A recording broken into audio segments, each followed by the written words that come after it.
今天我们聊到的主角仅一招就击败了俄国大力士，又只用2根手指把一个300斤重的壮汉震飞，这到底是怎样一位武术高手呢？他就是晚清著名武学大师孙氏太极拳的创始人，有着天下第一手之称的孙禄堂。孙禄堂1860年出生在今天的河北望都县一个贫苦的农民家庭，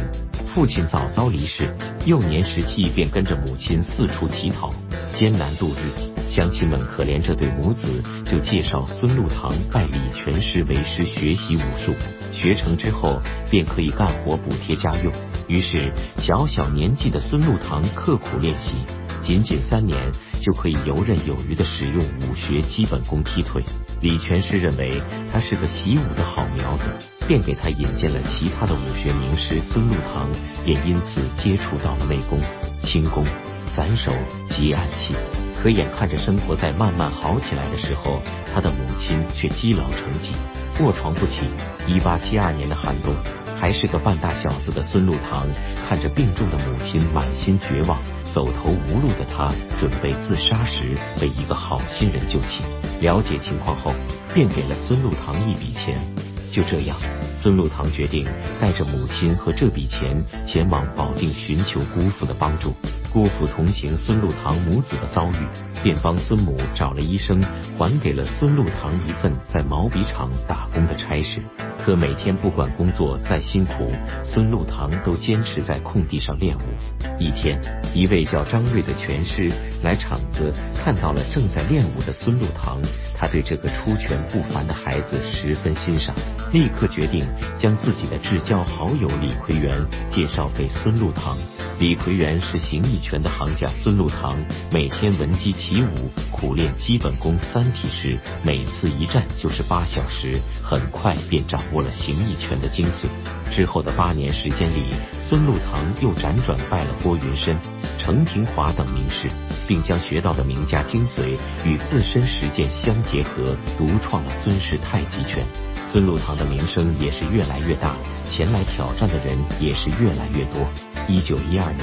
俄国大力士彼得洛夫前来挑战孙禄堂，不与他比拼蛮力，以巧劲化解对方的刚猛之力，4两拨千斤，轻松就击败了俄国大力士。从此更是声名大噪，各地前来学习武术的更是络绎不绝。1921年，日本天皇派日本全国柔术冠军板垣一雄赴华挑战孙禄堂。他认为日本武士道精神想要名扬世界，唯有击败久负盛名的天下第一手孙禄堂。比试当天，看着眼前这个体重300斤、面露凶光的挑战者，孙禄堂问道：“请问先生是想如何比试？”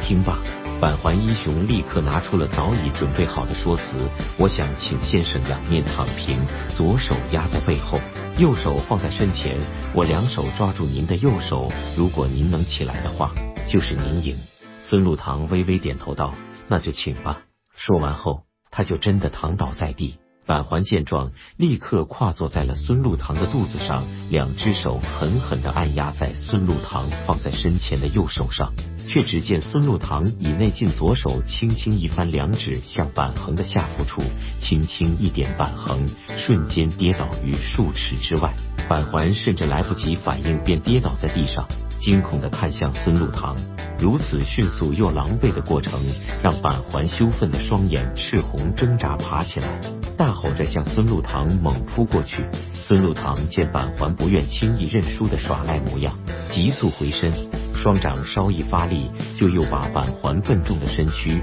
抛出了数丈之外，重重跌于墙脚下，彻底失去了反击能力。可日本人并不肯就此消停，一直在寻找机会掰回一城。于是1930年秋天，又有5名日本武士一起前往上海挑战孙禄堂。孙禄堂此时虽已70高龄，但依旧精神矍铄，双眼有神，身手敏捷，仅用一招蜈蚣拳就把5人一起制服了。1933年的12月，已返回老家的孙禄堂，在没有任何征兆的情况下离开了人世，享年73岁。后世对孙禄堂的评价褒贬不一，有人认为从留存的影像来看，孙禄堂俨然一位世外高人。而当年他去世后，人们也都说从此再无武学宗师，但也有人认为他只是空有一身本领，却从不曾在国家面临危机时扛起该负的责。